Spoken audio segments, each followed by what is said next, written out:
কে জানতো ২০২৪ শেষ হবে এত ভয়ঙ্করভাবে। আমার বাবা তো নিজেও জানতো না ২০২৪ই তার জীবনের শেষ সাল ছিল। আমাদের কথা আর কি বলবো, আমাদের জীবন যে কিভাবে যাচ্ছে, কিভাবে আমরা চলছি ফিরছি, আল্লাহই ভালো জানে। আর যাদের বাবা মা এভাবে হঠাৎ করেই দুনিয়া ছেড়ে চলে গিয়েছেন, তারাই বুঝতে পারবেন আমাদের কষ্টটা। দিন যাচ্ছে, রাতও যাচ্ছে, কিন্তু আমাদের বুকের ভিতরের যে চাপা কষ্টটা, সেটা পূরণ হচ্ছে না। বুকের ভিতরে একটা কোণা যে খালি হয়ে গিয়েছে, সেই খালি জায়গাটা জীবনেও আর পূরণ হবে না। 4 দিন ভাইয়ের বাসায় থেকে চলে এসেছিলাম বাসায়, কিন্তু এই বাসায় আসার পরেই শুরু হয় আমাদের বেশি কষ্ট লাগাটা। বাসায় কিছুতেই থাকতে পারছি না। বাসায় থাকলেই মনে হচ্ছে একা একা বুকের ভিতরে চাপ দিচ্ছে, আর শুধু কান্না চলে আসে, শুধু বাবার সেই চেহারাটা চলে আসে। কিসের রান্না বাড়া, কিসের ঘর সংসার, কিসের খাওয়া দাওয়া, কোনো কিছুতেই মন নেই আমার। শুধু যে আমার তাও কিন্তু না, আমার বোনেরও একই অবস্থা হয়েছে। ওইদিকে আমার বড় বোন আর ভাই তো বাড়িতে চলে গেছে,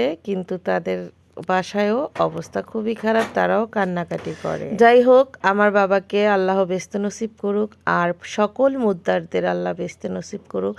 আমাদের এই কষ্টের জায়গাটা কাউকে বোঝানোর মতো না, আমাদের এই কষ্টটা কাউকে বোঝানোর মতো না। যাদের বাবা মা চলে গিয়েছেন, একমাত্র তারাই জানবে বুকের ভিতরে এই তীব্র ব্যথাটা। আর এই ব্যথাটা সারা জীবনই থেকে যাবে যতদিন আমি দুনিয়াতে বেঁচে থাকবো। কারণ আমার বুকের ভিতরে যেই ব্যথাটা, যেই শূন্যতাটা আমার বাবা মার জন্য হয়েছে, সেটা মরার আগ পর্যন্তই কিন্তু পূর্ণ হবে না। তো যেটা করি সেটা হচ্ছে, ইদানিং ঘরে মন বসে না, কান্নাকাটি করি।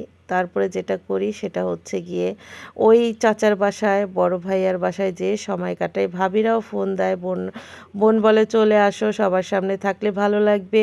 ওদের সাথে যে সময় কাটাই। এখন এমন একটা সিচুয়েশন হয়েছে, মনে হয় কাউকে ভাড়া করে এনে যদি বাসায় রাখতে পারতাম, আমার হয়তো বা একটু ভালো লাগতো। তো এইভাবেই আজকে বিকেলে চলে গিয়েছিলাম বাবার কবর দেখতে। এখন অনেকেই বলবেন মহিলারা কবরস্থান যাওয়া ঠিক না, সেটা আমরাও জানি, কিন্তু মন মানে না। আরেকটা কথা হচ্ছে, আমরা কবরের নিচে নামি না, মানে মাটিতে নামি না, আমরা রাস্তার কোনায় দাঁড়িয়েই বাবাকে দেখি, বাবার কবর দেখি, খালার কবর দেখি, মার কবর দেখি।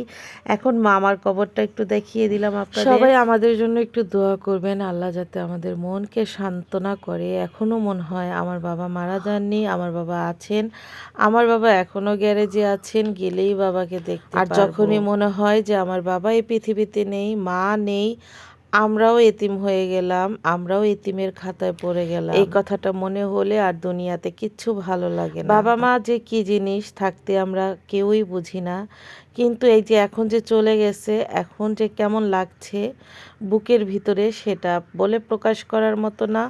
যাদের চলে গেছে তারাই বুঝতে পারবে আমার এই কথাগুলো, আমাদের এই কষ্টগুলো। জানি না কবে সংসারে মন দিতে পারবো, কবে মনকে সান্ত্বনা করতে পারবো। তবে আপনারা সবাই দোয়া করবেন আমার বাবার জন্য এবং সকল মুর্দারের জন্য। আল্লাহ সকল মুর্দারকে, কবরবাসীকে জান্নাত নসিব করুন, তাদের কবরটাকে জান্নাতের বাগান বানিয়ে